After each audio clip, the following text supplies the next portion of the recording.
Hello, welcome to my YouTube channel. Today I will show you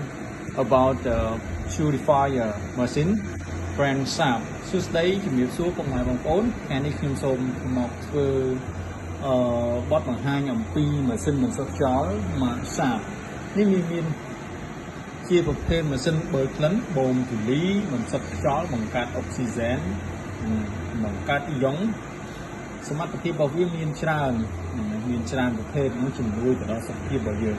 ចំពោះអត្ថប្រយោជន៍របស់វាខ្ញុំនឹងរៀបរាប់មួយអំពីអត្ថប្រយោជន៍របស់វាគុណសម្បត្តិជាច្រើនដែលយើងគួរតែមានប្រើនៅក្នុងបន្ទប់របស់យើងជាពិសេសនៅក្នុងបន្ទប់បិទជិតហប់ដែលមិនសូវមានអុកស៊ីហ្សែនហើយសមត្ថភាពរបស់វាទី1ខ្ញុំរៀបរាប់ទី1វាអាចជួយទៅលើការបូមទូលីវាទាក់ទងនឹងទូលី តែយើងមើលមិនឃើញនៅក្នុងបន្ទប់ឬក៏ទូលីដែលហុយមកទោះបីជាយើងនៅក្នុងផ្ទះ ground beat ឬចង្អៀតឬក៏រៀងទូលាយក៏ដោយគឺយើងត្រូវតែមានប្រើវាដើម្បីអីវាមានអត្ថប្រយោជន៍បូមព្រោះវាមានតម្រង់វាជួយបន្សុទ្ធឲ្យអញ្ចឹងណាជួយបន្សុទ្ធឲ្យជួយបូមឲ្យទី2គឺបង្កើតអុកស៊ីហ្សែនបើសិនជាបន្ទប់នេះមិនសូវមានអុកស៊ីហ្សែនបន្ទប់យើងមានម៉ាស៊ីនជាក់ក្តីអត់ក្តីតែបើយើងមានម៉ាស៊ីននេះមួយវាជួយបង្កើតអុកស៊ីហ្សែនទៅឲ្យក្នុងបន្ទប់អុកស៊ីហ្សែនវាជួយខ្លាំងមែនទែនសម្រាប់យើងមានសមាជិកដូចជាមនុស្សចាស់ជរាគាត់ជាទូទៅមនុស្សចាស់គឺចាប់ផ្ដើមសោយក្នុងការដកដង្ហើមផ្លូវដង្ហើមសួតបើសិនគាត់ខ្វះបើគាត់មានបញ្ហាជំងឺសួតទៀតគឺកាន់តែល្អខ្លាំងមែនទែនគឺពេលដែលយើងមានម៉ាស៊ីនមួយនេះគឺជួយឲ្យ ការដកដង្ហើមមកគាត់ល្អទី2កុមារតូចថ្មីតូចបើសិនជាយើងមានគាត់កាន់តែល្អមានថាគាត់ដកដង្ហើមបានល្អប្រសើរមែនតើគឺជួយការដកដង្ហើមមកគាត់គឺព្រោះយើងមើលអត់ឃើញទេតាក់ទងជាមួយនឹងឧស្ម័នជាតិពុលក្លិនផ្សេងក្លិនម្ហូបក្លិនបារីក្លិនអាហារក្លិនចម្អិនអាហារឬក៏ដុតធូបមុខបាញ់ថ្នាំមុខឬក៏អត់ធូប ជាដើមគឺយើងមានការសានព្រាមនេះយើងតែមានការអត់ទេហើយជាពិសេសគឺទូទៅរឿងបរិយាកាសរបស់យើងជុំវិញផ្ទះរបស់យើងមើលមិនឃើញទេក្នុងផ្ទះរបស់យើងពោពេញទៅដោយជលីទោះបីក្នុងផ្ទះនោះស្អាតប៉ុណ្ណាក៏ដោយក៏នៅតែមានជលីតែបើសិនយើងមានសាបនេះមួយគឺមានផលិតផលម៉ាស៊ីនសុខចរនេះមួយគឺជួយច្រើនមែនតើក្រោយពីយើងបានប្រើវានឹងជួយយើងធ្វើឲ្យយើងដឹងថាមានអារម្មណ៍ស្រស់ស្រាយជាងមុន ចឹងមិនត្រឹមតែប៉ុណ្ណោះវាជួយសម្រាប់មេរោគដូចជាយើងមកពីធ្វើការនឿយហត់ហ្នឹងចឹងយើងតែងតែមានជាប់ទូលីលំអងទូលីជាមួយនឹងកាអាវរបស់យើងហើយទី2សម្ងួតកាអាវពេលដែលយើងបោកកាអាវពេលយកទៅយើងយកម៉ាស៊ីនហ្នឹងដាក់ពីក្រោមកាអាវទៅយើងបើកទៅគេដាក់ឲ្យឯងនេះកន្លែងនេះចឹងវានឹងខ្យល់របស់វានឹងបាញ់ទៅរកកាអាវហ្នឹងដើម្បីសម្ងួតទី លើពីនេះវាអាចសម្រាប់មេរោគដូចជាយើងកូនតូចអីវាតែងតែ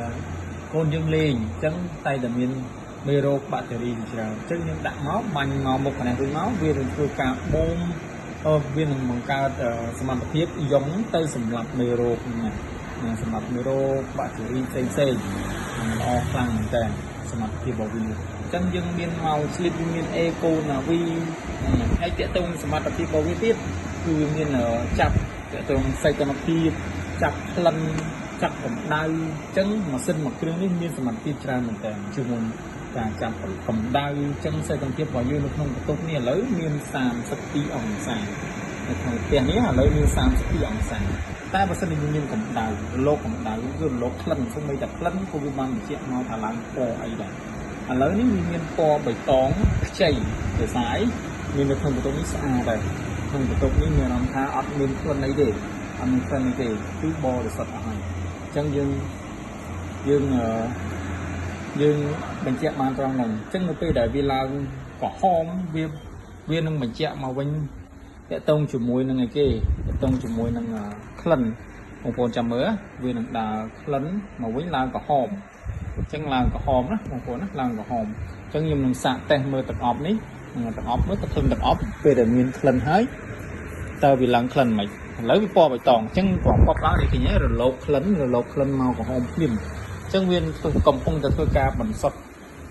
ឲ្យយើងបង្កើតក្លិនហ្នឹងមកហើយឲ្យក្លិនបរិសុទ្ធមកវិញព្រោះទឹកអប់មិនមែនថាទឹកអប់ទាំងអស់ ថ្លៃរាប់ម៉ឺនដុល្លារក៏ដោយគឺវានៅតែមានប៉ះពាល់ទៅដល់ខួរឆ្អឹងរបស់យើងណាតែបើសិនជាយើងមានម៉ាស៊ីននេះមួយវានឹងធ្វើការបន្សុទ្ធឲ្យយើងល្អឥតខ្ចោះតែម្ដងអញ្ចឹងការដកដង្ហើមជាពិសេសយើងមិនថាចាប់អាចកូនក្មេងទូចមិនថាមនុស្សចាស់ទេយើងនៅក្នុងវ័យណាក៏ដោយបើយើងមានមួយល្អបំផុតហើយបើសិនជាយើងអាឡែកស៊ីចំមុះទៀតកាន់តែពិសេសពិសាទៅទៀតគឺព្រោះអីអាឡែកស៊ីចំមុះវាត្រូវការក្លិនដែលមានក្លិនបរិសុទ្ធជាងគេហើយអញ្ចឹងកាលណាយើងមាននំអងជូលីយើងដីហុយអីព្រោះមិនមកផាច់មកកដាស់មកផាច់មកកដាស់មកអញ្ចឹងណាអញ្ចឹងបើសិនយើងមានមួយវានឹងធ្វើការបូមឲ្យស្អាតមែនទែនល្អខ្លាំងមែនទែនឥតខ្ចោះអញ្ចឹងនេះម៉ាកសាបព្រោះមានតម្រង់របស់វាអានេះវាមានsensor ចាប់មនុស្សនេះ sensor វានឹងចាប់មនុស្សនៅពេលដែលមនុស្សចូលដើរចូលមកកាត់មុខវា180 degree វានឹងធ្វើការដំឡើងម៉ាស៊ីនវាធ្វើការសម្លាប់មេរោគឬក៏បូមជលីជាប់ទៅឲ្យល្អខ្លាំងមែនតើអាហ្នឹងវាមានកាមេរ៉ារបស់វាទៀតអញ្ចឹងល្អខ្លាំងមែនតើអញ្ចឹង thank you for watching my video អរគុណសម្រាប់ពុកម៉ែបងប្អូនដែលបានទស្សនាវីដេអូសូមជួយ like និង subscribe វីដេអូដើម្បីធ្វើការលើកទឹកចិត្តដល់ខ្ញុំបាទក្នុងការផលិតវីដេអូថ្មីចែកជូនដល់ពុកម៉ែបងប្អូនទៀត Thank you see you next video